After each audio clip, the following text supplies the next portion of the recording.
Fashion brands who import garments often need to send clothes or swatches back to the factory, with feedback on samples or to replicate a style, or with their choice from a set that was sent to them. But from a customs perspective, it is treated as a sale from the brand to the factory, and therefore it attracts customs duty that the manufacturer may pay, but will charge back to you. The solution to this is very simple. Just poke a hole or make a small cut in the fabric or garment.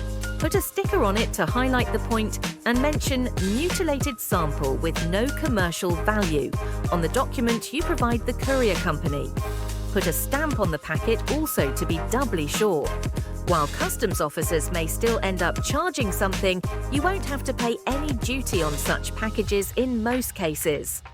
Another point that we see is the fact that local posts may be very low cost and efficient in places like America, Europe, or Australia.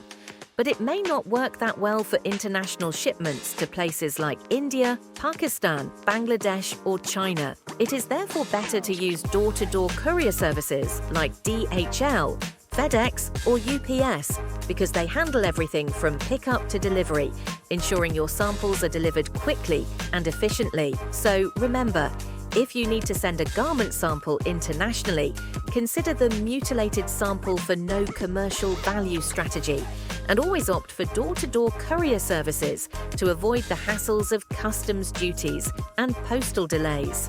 Thank you for watching. Don't forget to hit the like button and subscribe to our channel.